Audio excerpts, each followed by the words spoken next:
How did I start selling my art? I live in a tent. I've only been doing it for maybe about 3 years now, I think, on the charcoal art. Um, Managed to get going straight away. So, how am I selling mine? Hopefully, I can give you some tips on how to sell yours too. As I don't have the studio, I don't have the tons of tools to work with. I have to work out of this bag here. That's where my art kit goes, as well as all of my living equipment and such. Now, hopefully, by hearing my story and some of the struggles I faced and the challenges in making some kind of money from the art, will help give you some direction and ideas on where to go with it. Let's have a look, shall we?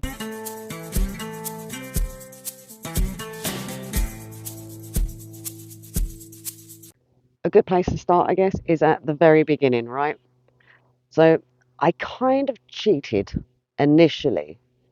Um, what I did is I got my husband to take a photo of one of our clients' dogs, and then I drew the dog with charcoal. Now, I was updating the client on the charcoal drawing as I was going, just saying, well, it was just a project and I really didn't intend to make money on it. See, it was just an experiment so that I could learn to draw with fur, as this dog in particular, as you can see, had the long hair, and I was still trying to get to grips of how to do hair with charcoal. So it was a good excuse to be able to take this picture and draw the dog. As it would happen, of course, the nearer I was getting to completing the drawing, the client, who was just an odd job client, we do gardening for them, became interested and said to me, well, how much would you charge for that? Now, this drawing in particular was an A3 or A2, I can't remember now. And so I just put it to them. Well, I guess that as it took, I think at the time it took me 25 hours to complete. But I said, so if I was to charge £10 an hour, it'd be £250. No, I said, but I wouldn't charge that. If you're interested, however, I would let you have it for 100. She snapped it up straight away, snapped it up. Next thing I know, she's showing the drawing around to people. Of course, then you end up with calls. Well, could you do this one for this person? And could you do this for that person? So that was my first starting point. So my first piece was £100 earnings. Okay, I guess with the time it took to do it, you could say, well, you're cutting your nose off to spite your face sort of thing. But it's a good way to get yourself out there, to have your people witness what you're doing and to put that word around, right? But then I realised that, well, I needed to branch out a bit further because people only have so many friends that want their dogs drawn or their cats drawn or their relative drawn. So I put an A4 piece of paper together with little prints of the different sort of work that I do, arcing on the paper, and then saying, for any commissions, please contact. And then I put my name and number down. And I put that poster in a couple of the village that we were working in at the time. Because we're nomadic, we move around quite a lot. But in this particular village, there's like a few shops, and we know the shop owners. So they were more than happy to put that in their shop windows for me. And again, I got calls from that also. Of course, being a nomad, we don't stick in one area for too long. And on our travels, I had to get a little bit creative about how I rustle up business. So one technique that I use, and because we use train travel and, well, just public transport in general, I would use the opportunity to get my art out and just work on it. This would then entail have people, mm, people start looking. Before you know it, you get a conversation started. That's when you come in again. Sell, sell, sell. If you're interested in any commissions, of course, I am quite affordable. This is my number, blah, de blah, and so on and so forth. And of course, there's the visiting bars or cafes, anything like that, really. Any opportunity that I can get to get talking to people. Now, obviously, you'd need a peddler's license to sell on the street or anything like that. So I don't do that. However, I don't need a peddler's license to just draw, have people witness me draw, and have a placard in front of me saying, for any commissions, please contact, and then putting my number down or ask and inquire. But the deal is you would need to get a peddler's license if you did want to just sell your art on the street. Well, if you wanted to be within the limits of the law and selling your art on the street. That's not something that I've really done. Like I say, I would ask it, I would put a card out to let people know that if they're interested in any works being done, then I can do it that way. Again, the other thing is I'm not a speed drawer at all. So this whole idea of popping someone down in front of me and just whipping off a charcoal piece of art in a blink of an eye, and that's not my style. I'm very much into the detail, so I like to spend a long time getting the fine details, making it really pop with all of the perfections. Call me a perfectionist, I don't know. Maybe most artists are, some aren't. Some like to just charcoal very loosely, and I get that, each to their own. But so I can't make money just by sitting people down and drawing them or anything. I need to be able to take their number, take the photos, or my husband takes the photos, and then I take those away and I create the art, their vision.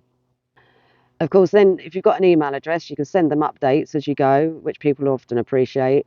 I only really do one or two updates though, because you can get people trying to stipulate what they want when you've already started.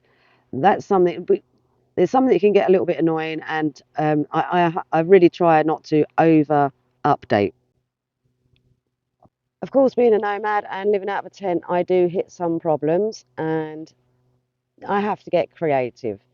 So I guess it's much like my bread making here. Now, this is a loaf of bread. I haven't got an oven. I have to steam bread. So, much like making bread, I became a little bit more creative on how to shift my art. Because for me, in those very beginning stages, it wasn't so much about how much money can I make on it. It was more about how much can I get my work out there for people to see it. So then I get some more commissions, people inquiring and interested in it.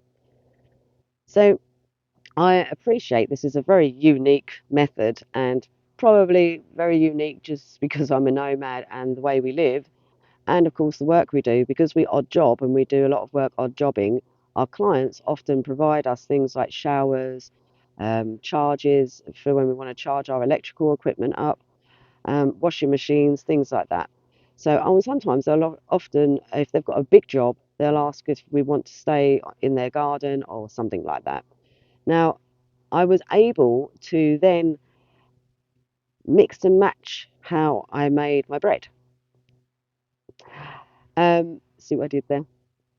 So what I would do is I would offer the client a reduced price of finance if they could then provide us with the showers, the a hot meal maybe, anything really like that, free charge of the mobiles, being able to use their washing machine.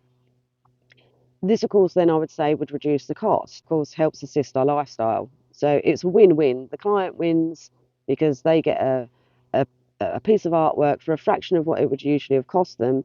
And then they feel like they're getting a deal as well, which everyone loves that, right? And we get that barter where we get some things done for us too. Now, you may be wondering, how much have I made accumulatively over the 3 years in which I've been doing it? I will give you a breakdown at the end of the video, and it will break down finance as well as the bartering that we do with it. So, I mean, if you can get yourself out there and get your name, get your art seen, that's the best way about it. So, personally, I would like to be able to go and put my art in some galleries or competitions, things like that. But because we don't have an address, that makes it a little bit more difficult to do so. A lot of those sort of things require an address. So if you are a budding artist, or you just want to turn your hobby into something that's a little bit more lucrative, then that would be a good way to start also, get some art out there, get it hung up, get it even asking shop owners if they'll hang your art in their establishments, particularly cafes, restaurants, places where people sit down for a while, haven't got a whole lot to look at, so they tend to look at the artwork on the walls, out of the windows, that sort of thing.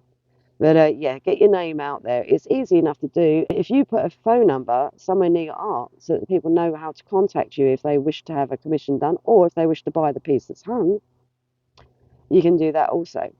Another method to make a passive income from it is when you've done a good piece and if you're reluctant to let it go because you're so attached to it, you can do prints. Now, it's not something I've engaged in myself because I don't like to keep hold of too much artwork because clearly I'm living out of a bag that big.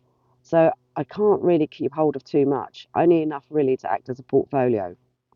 But you can sell prints. So that's another way of turning one picture into a piece that would keep earning because you can keep making the prints of it. You get me? Also, people are much more likely to pay for a print because you can sell prints quite cheap and not feel like you've been damaged in some way or taken the mick out in some way, because every artist knows that struggle. It can take a long time to put a piece of art together, and people really don't like coughing up the cash for that. So if you can put a long time into making some art and then you're selling the prints of said art, eventually you'll make the money that you're looking for on it anyway. And of course, you've still got the original piece should anyone want to buy it in the future, right? Well, hopefully, I've given you some idea on how to get started yourself just from sharing my experiences. And if you've got any experiences of your own in selling your art, if any unique ways you've done so, please leave a comment below. Up next is my breakdown of what earnings and barters have been done around my art in the last 3 years. So enjoy. Until next time.